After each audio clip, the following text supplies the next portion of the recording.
hopefully, I don't really know all of Tori's story either, or Jim's, other than what I've read. Well, we're both here. Tori, you go first. Can you hear that echo? No. Okay. Was that a question for now or a question for later? No, I just wondered whether you heard the echo, because I just put it out on YouTube and I just wondered whether. No, I meant the other question. Oh,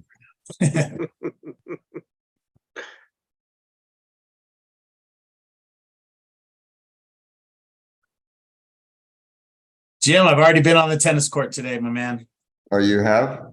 Yep. Well, that's very good. How were the conditions? Fantastic.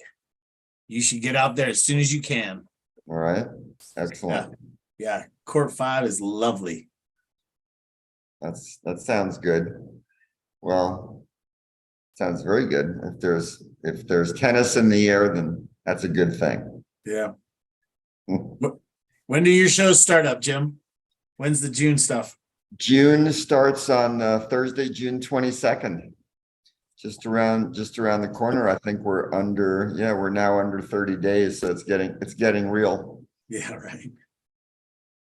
Definitely. And yeah, we're excited for June in the core of Aspen. It's a great place we love being there. And absolutely. Yeah. There's Richard. Oh, we have a new Gentlemen, hello. how are you? Hi, Roberto. Let the healing begin. My favorite line from Good Will Hunting. So can I ask a question right off the bat? Mayor Tori, what is your first name? Tori. Tori, what's your last name? I don't really have one. My whole name is one word, Tori. Okay, that's what I thought. I was like, is it possible that his first name is Mayor? No. And he's Mayor? No. I mean, I couldn't find it anywhere. My birth name is Ronald Wayne Moranian III. I was nicknamed Tori about a week after I was born, and it's who I've been ever since. And What does your driver's license say? Tori. Wow. Passport, Tori. Social Security card, Tori. That's very rare. That about sums it up. Yeah. I didn't need Welcome Man to of Aspen, word. Robert. What's that? Welcome to Aspen. There's characters on every corner. That's how you survive here. I could see that. Johnny, how are you? I'm good. I'm looking at the map and I'm just trying to figure out what we're talking about. Here, I'll show you the map I'm looking at. It's just your basic map. Boom. And I see Aspen is there, and I was trying to figure out where is Denver. Okay. There's Breckenridge. Got it. More to Denver the right. way There up. you go. Denver's way over here. I'm Slide trying that to to the left a bit. where? Slide it just to the left, just a tiny bit. So The whole thing? yeah, just so I can see dent. So there we go. That's good. Okay. It's 3.5 hour drive going slightly northwest, then back on 70. Independence Pass, which is closed 8 months of the year, open today at noon. So we can actually cut through the mountains. Doesn't save much time though. And when I think of Colorado and skiing, I also think of Vail. Where's Vail on this map? See where it's right there. If you look at the yellow, 2/3 of the way that's going east, you see Avon and Beaver Creek, and then just to the right of it is Vail. There Oh, you go. okay. Yep. So am I allowed to ask about Vail during the show? Of course. Of course, there's no hard feelings. No? Is it like Yankees and Red Sox? No. No? No, not nearly. No, All right. there's no competition. Okay. So there's no rivalry. So I'm going to ask That's that. But I'm going hilarious. to ask you, like who else matters? And I mean, coming from the East, we don't have the same sensitivity as to like, oh, well, maybe you compete with Jackson Hole, or Alta, in Utah. I don't know. I spent 6.5, almost 7 years working for a developer, including 2 years in Vail. And I love the town. I love the mountain. Definitely more crowded. Similar people, believe it or not. You still have some ski bums and a lot of people with private planes and everyone in between.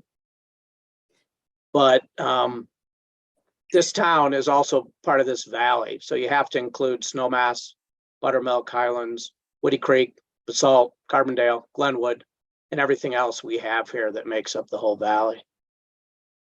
It's very unique, and that's why people end up here and sacrifice a little bit, maybe parking, traffic, cost to get here and stay here. Voice America has just joined us, and he's going to ask us to sound check us. Yeah. Hey, John, this is Andrew with Voice America. How you doing today? I'm good. Awesome. Good to hear. Let's go ahead and do some sound checks. John, we'll start with you first. 5, 4, 3, 2, 1. Perfect. Then, hey, Roberto, how are you today? Good. How are you? Doing well. Let me get a sound check from you. 5, 4, 3, 2, 1. Perfect. Thank you so much. And then, Jim, if I can get a check from you. Yes, 5, 4, 3, 2, 1. Thank you so much. And then, who else do we have? I don't see everybody's screen. Oh, hi, Richard. How are you today? Very good, thank you. Awesome. Let me get a check from you. Go ahead. 5, 4, 3, 2, 1. Thank you. Awesome. And then let me see. Who else do we have coming on with us today? Corey.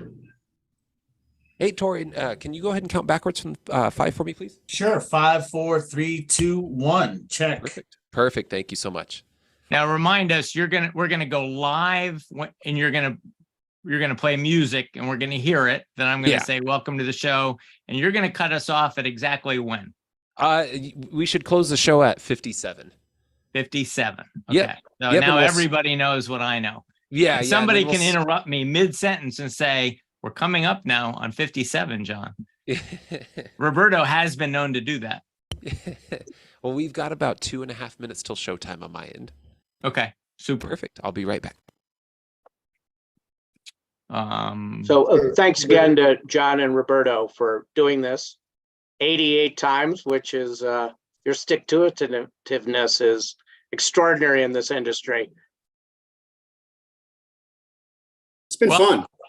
Yeah, we're having fun. I mean, it was originally going to just be New York and the suburbs of New York, because that's where I'm sitting. And we found that New Yorkers consider a suburb anywhere they can get to with a direct flight. So I'll probably ask you about direct flights, and whether you get New Yorkers, or do you get people from LA, or do you get people from San Francisco? So Yes, yes, and yes. I'm really interested in Jim and Tori's experience as they travel around the world, actually, not just the United States. When you tell them where you live and what you do. Well, we can talk about that. Yes, when I tell people I'm a realtor in Aspen, it can go either way. Yeah.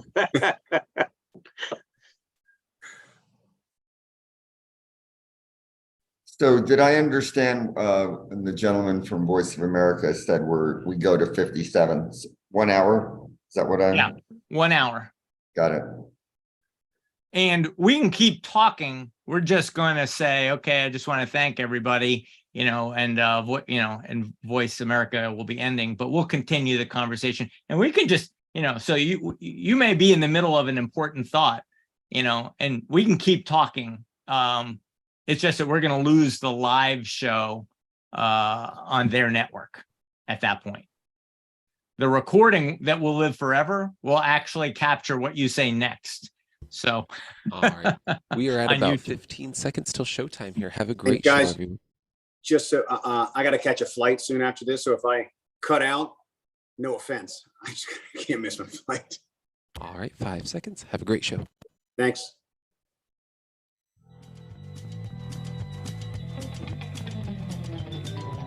Welcome to Burrows and Burbs with hosts John Engel and Roberto Cabrera. Over the next hour, you're going to learn some insider knowledge that will help you overcome and strategize in the cutthroat world of real estate. Now, here are your hosts, John and Roberto. It's 3:00. Welcome, everybody. Welcome to Burrows and Burbs number 88. I'm John Engel of Douglas Elliman in Connecticut, and that's I'm Roberto Cabrera with Brown Hair Stevens in New York. West 78th Street headquarters. Fifth. Oh, I always get that wrong. You always get that wrong. And today we have three very special guests. We're doing the show on Aspen. We've got Tori, the three-time mayor of Aspen. We've got Aspen's greatest promoter, founder of the Jazz Aspen Snowmass Festival, now in its 29th year? 31st. 31st. See, I always get these numbers wrong. 31st, selling you short, Jim. And All right, you I've were got very Richard close. That was pretty Berkshire. good. You were real close. And Richard Berkshire, the top Aspen realtor, and he's going to tell us about the Aspen market. Before I begin, I just want to thank our sponsor, Grace Farms. If you're a realtor, you ought to provide Grace Farms coffee and tea as your closing gift. That's what I do. Most importantly, I want to talk about Grace Farms. They're doing work for Design for Freedom. That's their new initiative, and they're trying to make sure that the materials that go into building construction, our home, our offices, are ethically sourced. So please go visit gracefarms.org to find out more about Grace Farms, the organization, the Design for Freedom initiative, and this fabulous closing gift that you can give to your clients. If you use coupon code BURBS, you're going to get 10% your first off on your first order. With that, let's begin. Mayor Tori, can you tell us what makes Aspen Aspen? Thank you. First of all, thanks for having me on. I appreciate it. It's nice to see all you guys, even if it is remote. We should be together, but this is great. What makes Aspen Aspen? I start with the place. Just by sheer location, its natural amenities. During the winter, we're butted up against the Continental Divide. So during the winter, we're one road in and one road out. And that gives us a real remote, a lot of untouched natural surroundings. So place is number one. And then you've got the people that are here. This is a really powerful place, and the people that are attracted to Aspen because of the natural amenities, but also because of the culture that we have here, the people are absolutely phenomenal. So I take the place, the people, and then I think that has a power of itself. I think about the folks that have founded modern Aspen, and whether that's the adventuring miners and the explorers that were coming over here, to the Pepkes who brought in a new cultural uprising here, and then the ski company and the Aspen Skiing Company, and what we do here in Aspen. It's just a powerful place that really empowers people to, I don't know, maybe push their own boundaries and get a lot out of life. I think that's what makes Aspen Aspen. It's interesting. I was told that unlike what people think, that Aspen is actually a town before it's a ski resort. Yeah, there is quite a community here, a long history, a storied history, incorporated in 1891, the city of Aspen. So, absolutely, there is a thriving community here, wonderful school system here. And then again, so many activities and amenities for all ages. How big is Aspen? We talk about our population being 7,000 people, and we talk about our area of being 4 square miles. Wow. 7,000 people or households? 7,000 residents, 7,000, as counted as adult residents. Who you live there year round? Correct. Okay. And does it swell up in the winter with, I guess, transients? Winter and summer. Okay. You probably would think that the summer probably sees a little bit more because we've got the accessibility of the outdoors and camping and those folks that are coming and passing through, like you said, but able to stay outside of accommodations. So yeah, we swell up to about 30,000. Wow, that's a big And that's true in the winter and in the summer. You're saying, unlike Absolutely. Palm Beach, which the concentration is winter, and the Hamptons, and the concentration is summer, you've got two high seasons. Absolutely. And they're equal. Absolutely. Okay. people come for the winter and they stay because of the summer. That's what we say. That's what they say. And Jim, you've been there now 32 years of the festival, but you got there before the festival. You didn't just show up and create a festival. Well, yes and yes. I actually did show up and create a festival, but I had started to travel to Aspen like 30 years before I did that. My parents were, they were people who fell in love with Aspen because of the summer and not the winter. And they discovered actually Aspen in 1959. And there were actually New Yorkers who had decamped from New York after World War II and went to South Florida to make a new life for themselves, raise a family. And all of that happened in the 1950s. And after about 10 years of sweating profusely in the summertime, this is my mother specifically, who was busy raising 3 rambunctious boys while my father worked 18 hours a day in the restaurant. She announced to him one day that if he didn't allow her to find some place for us to go in the summertime and escape the heat in Miami, that she would just, you can finish the rest, you can imagine the rest of the sentence. I wouldn't say it on the air, but he immediately did what a wise man would do and said, honey, you just go right out, just you find some place for us to go. And she picked something that's the opposite. Yes. Miami. So what Miami had in the 1950s was an abundance of sunshine and hot weather. And what she was looking for was cool weather and something that was missing in Miami in the 1950s, which was culture and smart people who got together and talked about ideas. So she felt that she was marooned in South Florida without culture or ideas. And so she started to look around for a place where the weather was different and that they had something going on. And she stumbled onto something called a travel magazine. And while thumbing through it, she loved to tell this story later in life, she saw a little blurb. And when I say little, I mean it was little, it was just that big. And it was a little headline and it said, "Great minds and great music meet in Rocky Mountain Shangri-La." And that was the headline. And then she leaned forward and she saw a picture which has been reprinted, or some version of it, which was Aspen Mountain in the summertime with the cobalt blue sky behind it.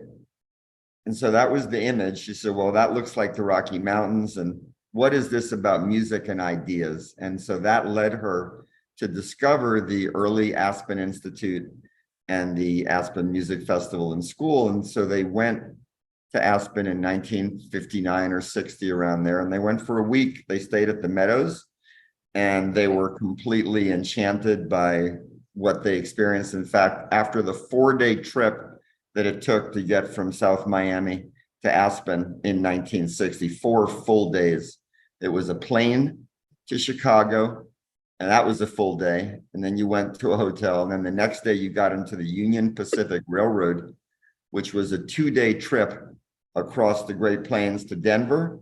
And then you got out in Denver, and then you got on a bus that took you up to a place called Glenwood Springs. And then you changed to another bus, and that bus went up the dirt road called Highway 82 and dropped you off right in front of where the Wheeler Opera House is. And after that 4-day trip, when they got out of the bus, and my mom, and what happened was, at that time in the 1950s, right where the Wheeler is and the Hyman Avenue Mall, that was the original dormitories for the Aspen Music Festival in school, where they lived and where they practiced. So after this 4-day trip, they got out of the bus, and my mom looks up and saw that beautiful blue sky and the sound of violins filling the air.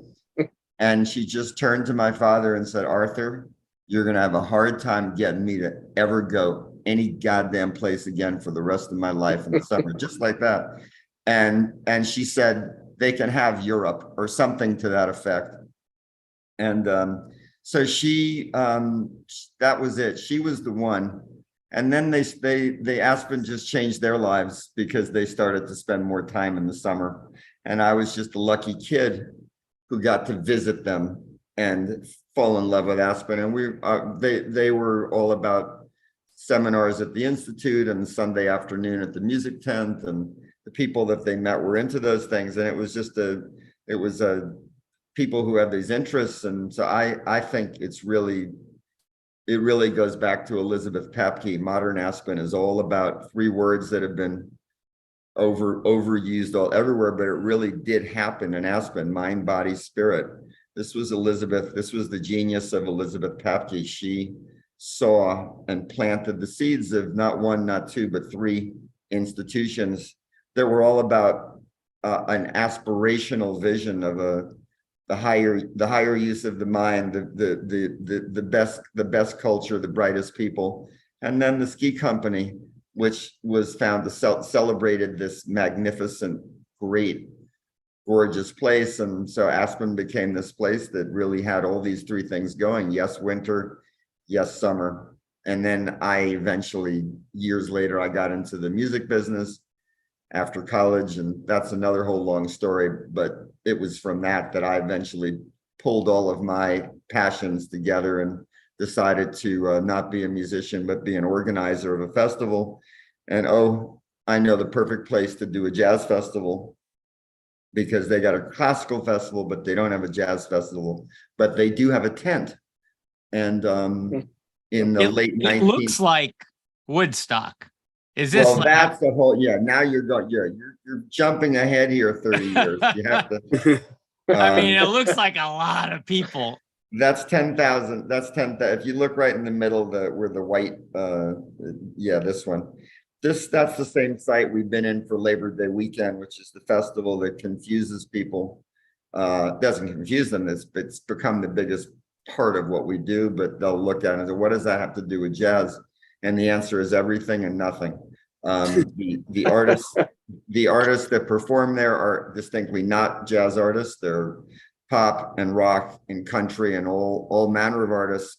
But the fuel that festival generates is what allows us to do all of the other work that we do with jazz music education, small venues, music in the schools of the Valley, all scholarship summer program for gifted young jazz artists, the Jazz Cafe, which is a pop-up music club that's been in various places, and then our great dream that we're working on now, which is getting more and more real, to build a permanent venue right there in the heart of downtown Aspen, not one block away from where my mother got out of the bus 60 years ago or whatever it was. That venue that we were looking at, how far away is that from the 4 square mile radius? That's Snowmass. The big venue is in How far is Snowmass. that?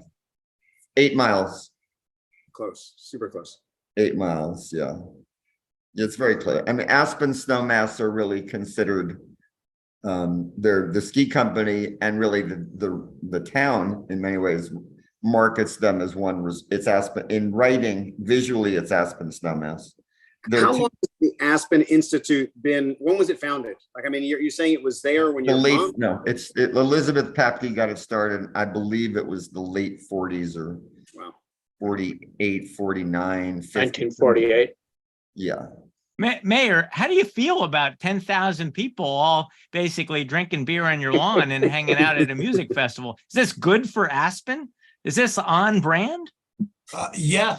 Yes, it is. Absolutely. On brand, Aspen is the brand of living, celebrating, invigorating. Absolutely. The Jazz Aspen Snowmass Festival is, a perennial favorite.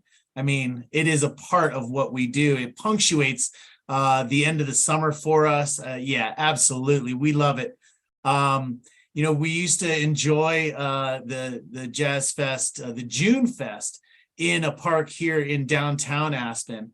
It's taken on a new and really exciting format that spreads it all around town. But absolutely, we enjoy having concerts. Music is definitely a big part of the lifestyle that's here in Aspen. Did you pick the Foo Fighters to headline this year, or is that Jim's call? It's funny. If I could have, I would have. So, Me too. he knew something about my favorites, but yeah. We have a team of people within the organization that do this. The Foo Fighters were, of course, a very, very big band, probably, as bigger, you could say, than any that we've ever had. But we've had a lot of big bands at this festival going back to the early 2000s. We had Dylan and Santana, Crosby, Stills and Nash, Joe Cocker. We had a lot of the veteran, the older, what are called heritage artists. But now we've stuck around so long that we've almost outlived them, and they've outlived us. There's not so many. So of course, organizations and festivals eventually their audience changes, and the what they program changes a little bit. So we cover, I would say, if I could go back like to when I was a kid, something called the Fuller Brushman, who showed up and said, what do you want today? We have a variety of this and we have a variety of that. We're really trying to cover, and I think overall have done a good job of cultivating a diverse audience, and that's through the programming that we have. And as Tori mentioned, this June festival, which is how it all started. It was just a little June festival in the 2,000-seat Benedict tent in 1991 with Ramsey Lewis and the Modern Jazz Quartet, and Tuck and Patty is the big, so to speak, the artist that were starting it, and a gala at the Hotel Jerome with Nancy Wilson. It just started down there very innocently, really. And now years later, full circle, it's come back into Aspen with it's been reinvented for maybe the 5th time. And now it's a collection of small venues, something like what you would call a club crawl, where there are 10 to 12 venues, all very close by. Aspen, strangely enough, even though it's in the middle of the mountains, is absolutely flat. So it's a fantastic walking. When do I come if I want to do this 7-venue festival? It's the longest days of the year, right there at the summer solstice, June 22nd to 25th. You have any seats left? Is it all sold out? No, it's not sold out. There's room, and it's wonderful because it's not about a fixed reserved seat. What it's about is a wristband that's around you, and you just float. You literally go from, hey, this is great, honey, let's go check out this jazz band or this blues band. Cool, okay, let's do that. And then after 35 minutes, you get an elbow on your side and you go, I just got a text from Phyllis, and she told me that there's this insane band from Uganda that's blowing up over here. And then you heard from somebody else, oh, I missed them today, but Big Sam's Funky Nation from New Orleans is going crazy over down at the Sterling. So it's all close and it's spontaneous, and it's a really, really, really fun format. It rewards people, I would say, who are by nature ADD, and we have a lot of them, and people who just want to move. They want to experience. They want to, how about this? How about that? I want some more. Let me taste this. Let me taste that. What do you need? A reality check here. What are you doing later? I need a reality check from Richard Berkshire. There's one road going in and one road going out. We already heard that Jim's mother came with the family station wagon, 3-day trip from Miami, finally pulls in with one road. Do you just stand there giving out your card on the one road, which you said opened today? So I'm trying to imagine, how do people get there these days, unlike Jim's mother, who drove the station wagon from Miami? How do people get there? And, and why do they stay? But you need to qualify that, because I understand you guys have the 2nd largest jet airport like in the world. And the white elephant in the room is it's an expensive place to be. How does the regular Joe also get there? The guy, the normal people, and can they afford to come? Like, I have this perception in New York, like of St. Bart's and certain different places. The Aspen's like, well, I don't know where I'll stay, and I'm not sure how much it's going to cost me. So can you talk about that a little bit? Of course. Thanks. Good question, John and Roberto. I'm going to take your idea of standing there with a business card, maybe my digital card at the entrance. I know some agents do stand at the airport, the private airport, and do that, and it works successfully. To make a very long story short, under 30 seconds, my parents did the same thing in the late 60s, ended up buying a condo. They came to ski, and my parents were not hippies, but they really liked hanging out with them. My father always wore a blue blazer, sometimes a double-breasted, and everybody got dressed up for cocktail hour. But the whole scene here was extraordinary in the 60s and 70s. And then my sister and I learned to ski here starting in the early 70s. After a stint in college in Chicago, and it took a long time to get back here because my heart is here. And how people get here, the most common thing I hear is somebody, I'm in my late 50s, is somebody saying, I worked there for a year right after college, I should have stayed. My girlfriend was back at, I went to grad school, whatever it was, my father owned a business and he made me come back. Whatever it was, that's extremely common. And I probably hear it once a week. And the other story, which Jim probably could share better, is the people that are driving through and their car breaks down and they never leave, which is a pretty common way. Starting in the 90s, the money started coming, the homes got bigger, and it's continued. Clearly, you don't have enough car mechanics to fix all those cars, and everybody stays. We do have a few, most are down valley. So we do have bedroom communities, which are considerably, let's just call them more reasonable, still very high prices, but more reasonable. And that's where a lot of folks leave, especially if they get married and have kids and a dog and a yard and only have $1 million. You have to move down valley a bit. We're still a second home or a third, fourth, or fifth home community, which is the private jets. But regular folks such as myself live here and are not leaving.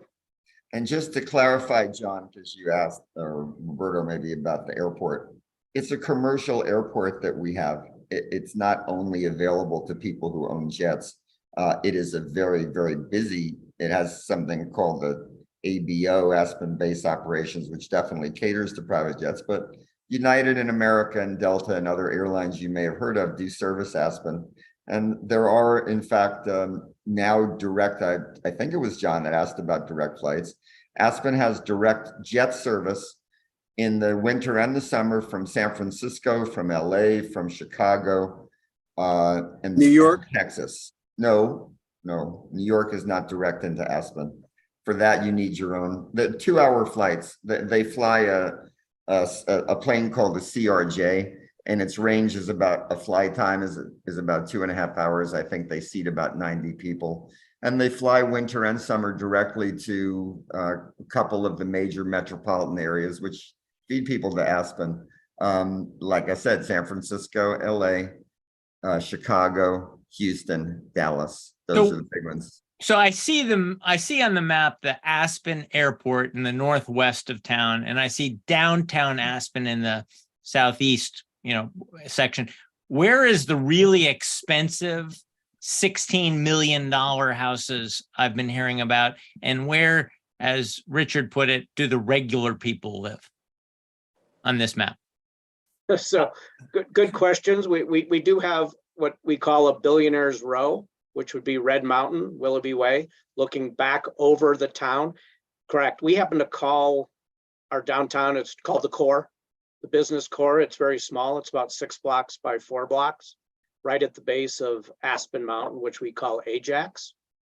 And traditionally, the most expensive homes are on Red Mountain or right on the Roaring Fork River. And that has changed, even pre-COVID. But people have expanded east and west all the way to Snowmass, Woody Creek. Let's just call that about 10 minutes away.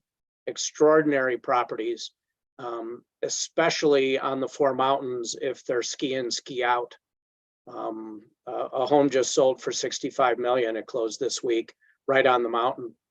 It's quite nice, So as you can Richard, imagine. Richard, being it's such a small place, you're talking about 6,000 residents, like kind of like, I guess it were almost like voting residents that are there. From a standpoint of business for you, like how much inventory is there and how much construction is happening? Great questions. And our inventory is down about 60%. We have 119 listings in Aspen. Normally we would have closer to 280 to 300. That was pandemic driven. And the other side is people aren't selling. If they sell, cash out, they have nowhere to go. Our prices keep going up. So some go down valley, there's great golf courses, et cetera, that you can live on and get a larger home. What's just talking about that, you said golf course, what's the climate like in the summer? Like how warm does it get? I don't have air conditioning. Tori, Jim, do you have air conditioning? No. No, I don't. We're talking about Paradise, Roberto. If we're talking about 86, if it reaches 86, that's considered really high. It is, again, it's a dry heat, so it's it's got a different feel to it. Yeah. But yeah, it's pretty moderate throughout the year. And so in the evenings Cool. during the festivals, like what temperatures does it get in the evening? Yeah. Well, in our festival in June, those are, right, we're right at the solstice. So the sun is still up at 9 o'clock, by the time it's over. I mean, first of all, mountain weather in general, warm and dry in the summer times, but occasionally it can be a little bit cooler. So, I would say in general, it's very comfortable. I would go out to our June festival. If I was arriving at 5 o'clock, I would carry some kind of jacket over my elbow, and I would plan to put it on somewhere probably around 9, a light jacket, and that's about it. And then Labor Day weekend, the days are shorter. It's just shorter, and it gets, by then there's almost that nip of fall. So by the time the headliner shows start at 7:30, they're over at 9. By 9 o'clock, it's probably 60 by 9 o'clock, not bad. That's nice. Yeah. Perfect is what it is. So let's talk about some of the challenges pre-COVID, the market pre-COVID and now. It occurs to me that when we've talked to, as a result of COVID, people are starting to work remotely, and a lot of seasonal destinations have become year-round.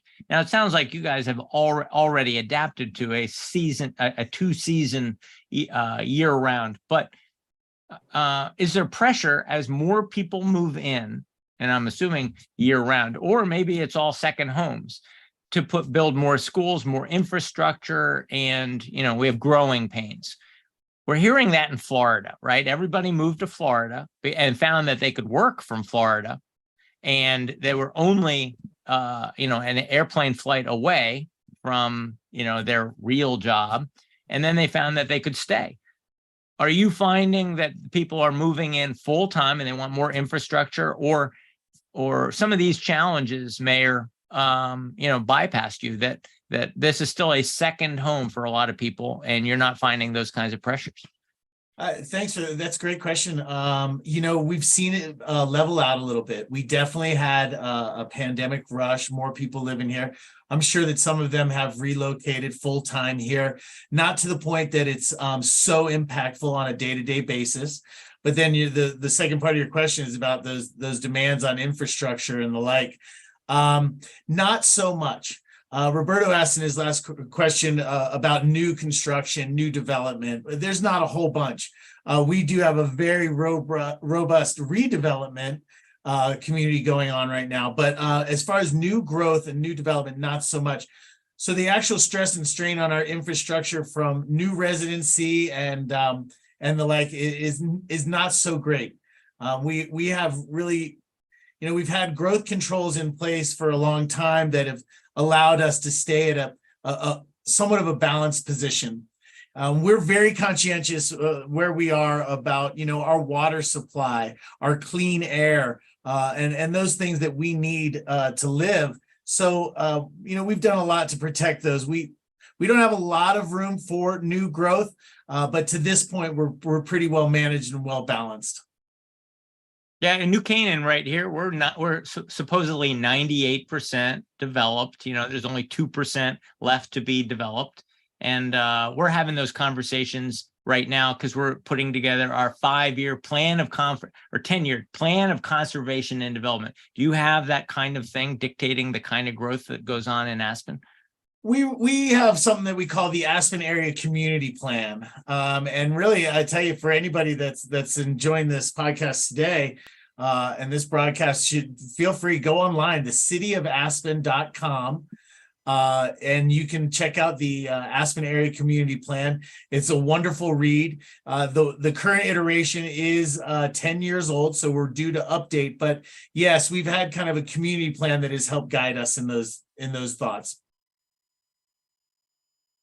How do you guys deal with zoning, for example? I mean, you have such a, Aspen seems to really have a sense of place and a sense of pedigree and its history. And you can see it by, you look at any of those photographs and you can see it. It almost looks like, it looks like it's from 100 years ago. How do you, are there zoning in place? Because I know that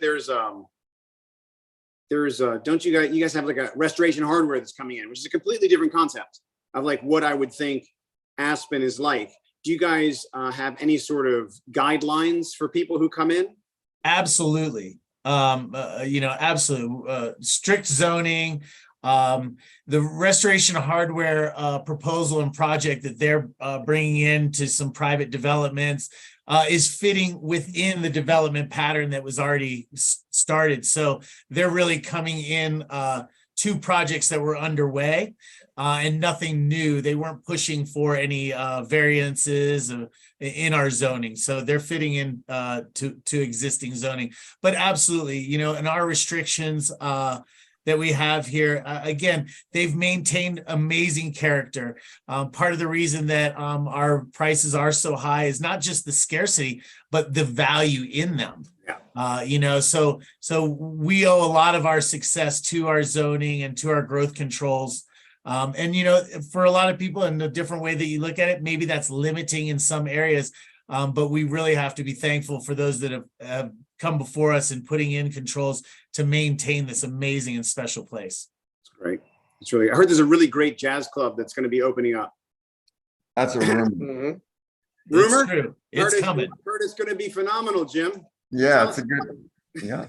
So yeah, well, sure, I'd love to talk a little bit about it. So we went under contract actually to purchase it's the last building, I believe, from the 1800s that's standing and has not been redeveloped and turned into basically a public landmark or a public building of some kind. The Wheeler Opera House is the really famous one, which is the City of Aspen property. But we were very fortunate about, now it's 5 years ago, really, in 2018, we were looking for a permanent home for our new club that had been a pop-up series that had become quite popular called the JAS Cafe.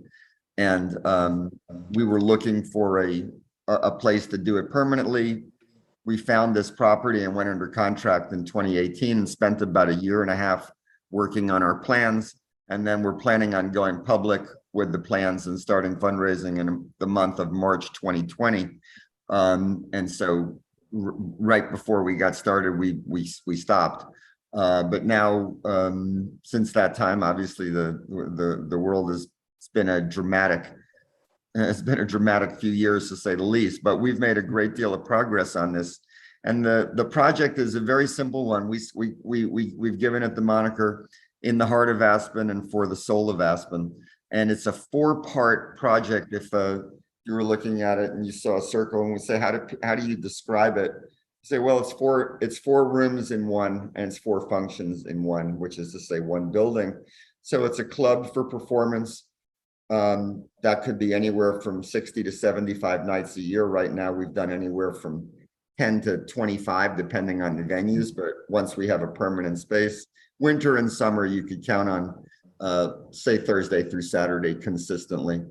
Live music. That's the first thing. Second thing is that we call it a classroom for education because we have a huge number of music education programs that we do here in the Roaring Fork Valley for public school kids that don't really have a great place at all, if they have any place to rehearse, practice, do a show, all of it. And in fall and spring, particularly when the seasons are low in Aspen, this will be a godsend for our music ed programs. We can allow kids to really stretch out there. So that's the second thing. The third piece of the puzzle is the special events.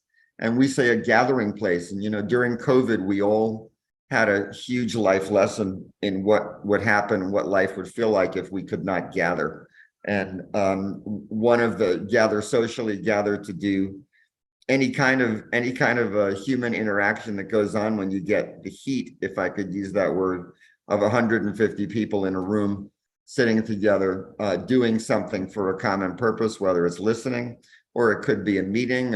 We expect that when this building comes online, the Aspen Institute, the Aspen Ideas Festival, other not-for-profit organizations would want to use it. It's a downtown gathering space for 100 to 300 people, and there's nothing of that size in downtown. And then the last part of it is a recording studio. Very, very exciting for us to have a full level professional recording studio, but our thrust with this is as an education tool for our students, again, to teach them all the different aspects of the music business you can get into besides being a musician, but also a place that we can record live, broadcast, and eventually A-level artists. It would be high enough quality that if Beyonce just happened to be coming to town for a vacation, she could stop by and polish a couple of tracks, walk in with her digital thing that fit in her hand and say, I got my singer here and I'd like to work on, you know, a couple of tracks. So 4 things: a club for listening, a classroom for learning, an event space for gathering, and a recording studio. So that's what the project is. We've gotten with the help of Mayor Tory and many people. It's a very it's a long process to do development of any kind, commercial or residential. When's it opening? 2 years from when construction begins. And I actually just got a phone call this morning that it's looking real promising for the permit to be given to the developers, so that they spend a year doing what's called building the white box. And then we spend a year doing the build out of the interior. So Beyonce, if you're listening, Jim has you on the schedule for opening night. So make sure you call Jim and get on the schedule. It might be Mariah Carey, actually. Yeah. Actually, maybe they probably would. Our room might be just a little too small for them, to be perfectly honest. But you know, anybody can go small if they want to, you know, so we'll see. But in any case, the project is real, and we've been raising money quietly for a few years now, but we've reached about $19 million in pledges on our $25 million goal to pay for the real estate and do the build out. So we're definitely making progress. And I can say honestly, you know, it's always interesting to talk to people who have their impressions of Aspen, who have not physically been there, because Aspen is a place that you hear 1,000 things about, all kinds of things. And by the way, Tori can attest to this even more than me. This is a notoriously, famously difficult place to get your plans to develop and build anything approved. It's the nature of you. Yes, no. Even you. Oh, definitely. But what I'm going to say is that we've really have really felt, honestly, such positive. Mayor Tory is giving you a hard time to build another music venue. Never. That's what I'm saying. It's been, I feel, you know, people, when I tell people we're trying to build something, they look at me like, oh God, I'm so sorry to hear that. Like, you know, like you tell them your father is sick. Oh God, how long has it been like that?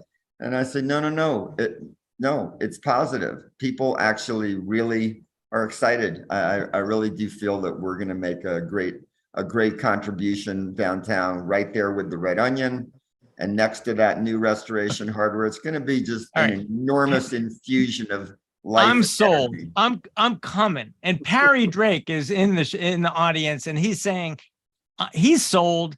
He wants to come to Beaver Creek. He's got $1 million in his pocket. He wants to know, Richard, have you got a spot for Parry Drake in Beaver Creek? Beaver Creek's quite a distance from here over by Vale and Avon. I can do Snowmass. Okay. For $1 Sure, million? we can get you a studio in Aspen for a little bit more. Okay. Yes. With a view? Yeah, exactly.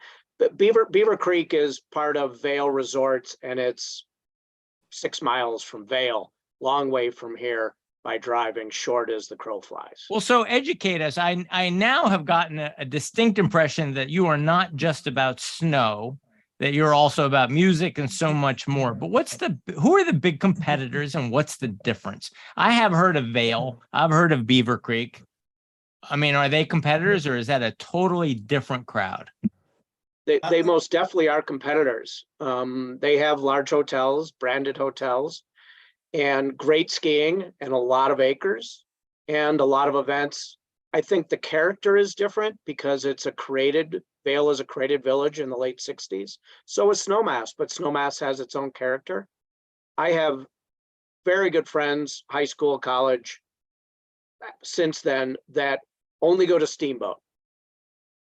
They don't like Aspen. That's okay. Same with Telluride, same with Lake Tahoe. But to your point, when people come here, they realize it's nothing or not completely like what they thought it was. They have a great time. They meet the nicest people, and there's a heck of a lot to do here in the arts and culture and outdoors, not just skiing. In Tori's case, skiing and tennis, but the events that go on here are extraordinary, and they're pretty much walking distance everywhere, which is And they're the not case. crowded. You said earlier that some of those other places have a reputation for being crowded at peak season. You're not crowded? It's because of access. So Vale is an hour and a half and a little bit from Denver, 2 hours from DIA, large airport. We're 3.5 hours from Denver, 4 hours from the airport. And it is just a little bit more difficult to get here and a little bit more expensive to get here. And that affects who actually comes. It keeps the riffraff out is what I'm hearing. I wouldn't use those words. Richard, you said that some of those people say they don't like Aspen. What about Aspen doesn't appeal to them? Like it's too small. It's what? Great question. There's been a shift. I've been here 18 years full time, been vacationing here since the early 70s. And it has changed. And it's just the brands of the stores that are national and international brands are here, and they pay exorbitant lease rates to be on street level in our small core. And there used to be more local jewelers, local artists, etc. We still have them. One-off restaurants, we still have them. We really don't have big brands and restaurants, a few that have come in here and started multiple restaurants. And of course, we have a St. Regis and a Little Nell and a few others, Weston and, a Viceroy and a Marriott and Snowmass. The things that have changed, I think the people are still here that make Aspen Aspen. Some of them might live down valley, meaning in Basalt and Carbondale, and commute in for work or to do the fun things. Jim, let me ask you something. You had been there for a long, long time. And I know that when I had gone to St. Bart's, that St. Bart's is a certain way, a certain culture. And people used to say, look, and people have always come here and they fall into the gear of what St. Bart's is all about. And I'm relating it to St. Bart's. I tend to go there a lot, and it has an exclusive feel, yet there's a certain speed to it. And this past trip when we went, so many of the people, the guy, who does the massage, the people who live there, and they're because of the generation of wealth that has happened over that past couple of years, and really propelled by what happened with COVID and everybody's going away. People have all said, it's just changed. It's different. Do your parents, or do you, like you yourself, who've been there 70s, 80s, are you like, do you yearn for the way it kind of used to be? Because now it is different. There's so much wealth it's going everywhere in the world. I think everybody's experiencing it, but is it happening there? It hasn't changed my attitude and my love for this town, but also the whole valley. Yes, things have changed. It does everywhere that's discovered, and it's been going on 60 years here. But there's still Colorado folk, Aspen folk that are still here. And that's what makes this town special. And it's the events and the people and the one-off stores. I think anybody can go to Prada, wherever you are. Our Prada might be a little bit different in selection, but the town Aspen is still Aspen. And think I the truly analogy mean that. I think the analogy is great. For example, St. Bart's is very small, about the same size as Aspen, and it takes 2 flights to get there. And so you can either go to the easy place, which is St. Martin, has the second biggest airport in the Caribbean, or you have to take an extra flight. You have to make an extra effort and an extra few hours to get to more exclusive St. Bart's. I feel like it sounds like you're telling me the same thing. You have to make more of an effort to get to Aspen, but it's worth it if you do. And when you get there, it's a little less crowded. It's a little less bustle. It's a little nicer. I mean, you keep talking about the people. 4th of July week and New Year's week are very crowded. The rest of the time, not so much relative to other ski resorts. But Jim and Tori can discuss their personal feelings on what's changed and what hasn't and what's gotten better. And better in my mind as a broker, but also as a person that loves Aspen, it's opportunity to do things, to walk around. And I would not say that we are exclusive by any means. Yes, there's a few private restaurants and clubs, but very few. And frankly, everybody bar hops and restaurant hops and gallery hops, and everybody's welcome. And some folks are wearing their ski clothes at 9 o'clock at night after a couple opera drinks, and some people are dressed up to the nines. And you can go anywhere. I wear a sport coat in like once or two venues. The rest of the time, you could do whatever you want. You're welcome everywhere. And Jim and Tori can give their 3 cents, I guess. Well, I'd like to add a couple of things to this. First of all, yes, the world, this is less about what's happened in Aspen than what's happened in the world, and what was completely driven from COVID, and then these large patterns of how people could live differently. It accelerated something which was certainly going on. Aspen is, it's more expensive now than it was 30 years ago. So is downtown New York. So is St. Bart's. So are a lot of very highly desirable places. I don't think Aspen is any different in this way whatsoever. I do think, however, that Aspen does have something truly that other places don't. And when you talk about, I'm just speaking of the narrowly of let's just say resorts, mountain communities and resorts, specifically let's just take in Colorado. Aspen is by far the most imitated. All of these other towns have tried to find a way to be like Aspen. And what does that mean? It means what goes on. Richard was talking about this. Here's the deal in Aspen. There are 10, not 1, not 2, 10 functioning, robust not-for-profit arts organizations. 10. Okay. You're not going to find 5 in any other place, let alone 10. There's a symphony. There's a ballet. Oh, there's a dance company. There's the jazz festival. There's the art museum. The Anderson Ranch, where people make art. It's really all of these and these are not overnight successes. These are institutions. And I use that word fully understanding what the word means. Things that have been around, that have cultivated audiences, but also supporters. Aspen has a tremendous history of philanthropy. Again, it goes back to dear Elizabeth Papke, who started the ball rolling with the Institute and the Music Festival, which are the grandfather and grandmother, if I could say that, not to be, to be even-handed, of all of the not-for-profits. And those institutions are 75 plus years old. Now, we're in that next tier. We're only 31 years old, but you don't have this in other towns. I don't even think Jackson, which has gotten quite a lot of attention and has certainly attracted uber wealth in the last 5 years. I'm sorry, I don't believe that they have a permanent venue like the Aspen Music Festival, a permanent festival like Jazz Aspen, which has 2, a fixed art museum, 2 dance companies. I'm sorry, this changes the way life is on the ground, and it's a separator. So, the challenges of how a place doesn't feel the same. Yeah, I don't know any place that's fabulous that's as quaint today as it was 30 years ago. But, if you can tell me where it is, maybe I'd like to visit.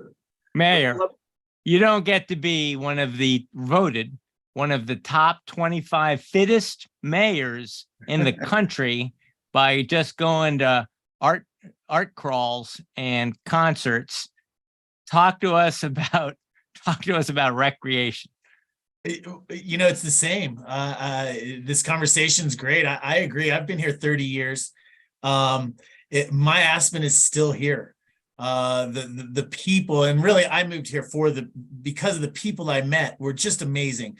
When I moved to Aspen, it was one of the first times that people sincerely said to me, what do you want to do? Who do you want to be? What do you want to do in life? And we'll help you get there.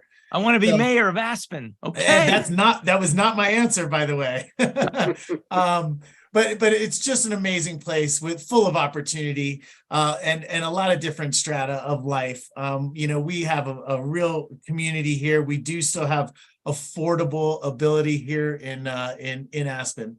You talk about access to the arts, culture, etc. Access to our great outdoors and recreation is, second to our arts and culture, if there's a second there. I always talk about some of my favorite days are 3 sport days. So if I can get up on the mountain and go skiing or snowboarding, maybe play some tennis, play some golf, or get on my bike, go for there are days that absolutely just inspire and awe me constantly. I along with being the mayor, I am a tennis professional. I teach tennis for a living, and I'll tell you something. There is not a day that goes by, literally not one, where I don't just take a moment and look around and just go, wow, this place is amazing. Access to the great outdoors is second to none. It's just amazing here. We have great rivers that are running near us. So for those that are enthusiasts getting out fly fishing or whitewater rafting, these are the things that will never change about Aspen. No matter what we build here, no matter how many people are here, the access to the great outdoors is going to remain, and it's one of our top amenities. This is great. We only have a couple minutes left. What are our parting thoughts for the future of Aspen? Where are we going? I watch Yellowstone like so many New Yorkers, and we hear about the great, challenge out west between conservation and keeping things the way they were versus progress. So that's what we see on TV. I mean, you want to talk to us about where is Aspen headed? I think Aspen has an amazing trajectory right now. We are definitely in a place where we are looking to preserve character, but also progress with who we are as a community as well. So we're in a great place. Right now I'm kind of looking out some windows here, and I just am reminded that, we're surrounded on 3 out of 4 sides by national forest. No matter what direction you walk out of downtown Aspen, you're going to be remote within 10 minutes. So, these are the things that are invaluable to us and that they will not change. Thank you, Mayor Tory. Thank you so much, Jim Horowitz, founder of the Jazz Aspen Snowmass Festival. And thank you so much, Richard Berkshire, for putting this show together and connecting us with these 2 fabulous Aspenites. Thank you, Richard. Thanks, Parting guys. words, Richard? Thanks, John. Thanks. You want Roberto. everybody to come out there and visit you? I'll get him a rental. I do that as well. Come visit. Okay. You'll be holding his card. All right. Thank you, everybody. Thanks, John. And we'll Thank see you you. next week on Thanks, Burrows and Roberto. Burbs 89. And I think we're next week. Yeah, we're in Brooklyn. A whole long way from Aspen. Take All that, clear, great Mayor job. Adams. All clear. Great job today, everyone. Thanks. Have a great week. Thanks Thank to you. everybody. All right, I'm going to hit the off on the recording. All right. I have just kind of a last question. So is, is it too late for me to come to Aspen? Would I be welcome there? Or is it one of those places you come and you're like, you encounter people and they think to themselves like, oh, here's a new guy coming, this is our place. Is it No. welcome? No, No. not even close. Not even close. Not even close. It's just, Yeah, Go and ahead. I wanted to say, this goes back to early when it came up about Vale and Aspen and rivalry and that kind of thing. It's just not the way it is. Aspenites are, I think we all agree that whether you own a home or not, you don't own Aspen. And part of the reason that we're all here is because somebody shared it with us at some point. And we do not, there's no close the gate people here. We are welcoming, we're open. And a big reason for that is because we're excited to share Aspen. Take the festival, for example. I mean, 30 years, how many friends have visited for the Jazz Fest in September? I mean, and I'm like, yeah, I mean, whatever, take my couch, sleep on my floor, whatever it takes, we want you here. And we also want to share what Aspen's about, our respect for our natural surroundings, our constant pursuit of intellect and arts and culture. And then you mix that in with our recreational aspect. It's called the Aspen idea: mind, body, and spirit. And that's what we love to share. So no, you need I to come to appreciate that. Aspen. That's great. It's good to know. and the other thing about Aspen, honestly, and if you have the long range view, it's no different. There's been a spike. There was a rush here, just like there was a rush to Florida and other places when people were figuring out remote work. But as long as I've been coming, 40, 50 years, I'll second and third what Tori said, that the Aspen idea is what continues to attract people. And there's been an enormous number of them. I mean, Aspen is constantly regenerating itself. There's always a new, it's not just a new kid on the block, it's a bunch of people. And for the most part, I think they still come, even if it's a little more expensive than it used to be, they come for these same reasons at the end of the day, or they don't stay. And there's plenty of those too. I mean, there's plenty of transient people who say, I want to come to Aspen, I'm checking it out. And then they're like, no, this actually isn't, that could be anywhere. But I think that, to Tori's point, that the strength of the Aspen idea is what continues to bring people. Most people here got introduced to it somehow, some way by someone else. And it has this quality of its mix of things that's unique enough that it's going to constantly be attracting new people, at least half of which will probably stay. Wonderful. Where do they come from, Richard? Are they coming from the East Coast, West Coast? Where are they coming from now? Our top five have not changed a heck of a lot. It's New York, Chicago, LA, South Florida. And a lot of those folks own properties in all of those areas. But Texas has really come on strong, even before the pandemic, but especially since the pandemic. They loaded up the Escalade and drove up and rented for the summer.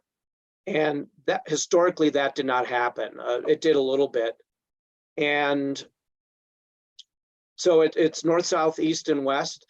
Visitor wise, we have a very healthy international visitor group. They only own just a few percentage of the property here, but there's times during the ski season, especially over, Easter and other holidays, that English is the third language, and Brazil, Argentina, and all over the world actually come here to visit, especially summer and winter. Texas is really half my clients are from Dallas, Houston, and Austin right now. So The average price of a house in this area is $2 million in this town, and in the next town over $3 million. When What I town hear are you- 14, What town are you in? Robert, I'm in New Canaan, Connecticut. Greenwich is $3 million Hi, Roberto. average. See you guys. I know Roberto's got to go. thank All you, right, Roberto. step off too, guys. I gotta go. Thank you, Bye, Tori. guys. Have a Okay, great day. Thank you. thank Thanks, you. Tori. Thank you, Tori. My last question though is eye-popping 16 million, 14 million average. But can you put that in perspective? I mean, that's not for the entire valley. That's for a part of the valley. When I hear those headlines in Forbes, for the rest of us who talk about $2 and $3 million homes, and Parry, who asked about what's available in the $1 million category, can you talk to us and give us some perspective on what's available? Of course. So Aspen continues to skyrocket, frankly, in the last 2.5 years. And actually, of the listings, we're averaging for a single family in Aspen over 18 million now. And we're $3,300 a square foot. So if you think a 2-bedroom, 2-bath, 1,000 square feet, which is about how they were built in the 60s, 70s, and 80s, $3.4 million. Anything less than that needs some work. And the other general number, which is changing slightly, is Snowmass is half the price of Aspen. So $3,400 a square foot here for a condo. Single family is about the same, very high end. Homes that are selling have been raising the median and the average. Snowmass is $1,600 a square foot. So you do the calculus by size, number of bedrooms. New development going on there is actually selling very well, very high-end development right in the new base village. And they're selling in the $2,800 a square foot and trying to resell closer to $3,000, which is historically high. And then Mid-Valley, which we'll call Basalt to Carbondale, is half again less than that. So we're down to $600, $800 a square foot, new stuff $1,000 a square. And that's just an easy calculus. Of course, there's exceptions above and below. But me and, I live in Aspen, but a lot of friends get married, dog, kid, want a garage or a place to park, which you can't always find in Aspen. You move to Basalt or Carbondale and get a little yard and a fence. And under $1 million. How much of a commute is that if I work in Aspen and I live in Carbondale? How far? Basalt is 13 to 17 miles, depending on where. Let's call it a 20 to 25 minute drive. And very easy in the summer and fall, a little slower or a little more difficult in the winter, but people do it every day. A lot of our workers commute. We have an exceptional transportation system up and down the valley. It's extraordinary, the quantity and the quality of the buses and the liquid natural gas buses and now electric buses that are all covered by taxes, and they're free actually to people in Snowmass and Aspen to get people around. And something that I hope Tori would mention, but we try to be green. Aspen Skiing Company does. We offset our gases and electricity through other means back into the power grid. But there's also free on-demand little electric cars that come and pick you up like Uber. It happens to be called Downtowner. The city pays for it, meaning lodging and tourists dollars. And if somebody doesn't want to walk from one of Jim's events or around, beep, beep, beep, it comes up. And I think last year was over $600,000 that the town paid for that service. And of course you tip if you choose to, and most people do. That is a big goal of most of the towns in the county. I should say all the towns in the counties in the valley here. And that's what also attracts a lot of people, young and old alike. This was very cool. I just thought of it as a snow Guys, mountain. I got to I gotta jump. Yeah. I'm getting yanked I do on. too. It's Thank you very so nice. much, I Jim. appreciate it. Thank And you, Jim. Richard, Thanks, thanks for Richard. John. reaching out. I enjoyed it. Look, thanks for the good job. Keep it rolling out there in New Canaan and all the rest. And by the way, I hope to see you at the June JS experience. You'll make your head spin. You I know? want to come I'll get out him there. there. Yeah. All I'm right. coming. Thank Thanks. you, Nice Jim. to see you next time. Thanks, guys. Thank you, John. Thank you. Talk soon. Extremely enjoyable, but also smooth. You guys are good. I never don't know doubted about that, but you guys are good. Thanks.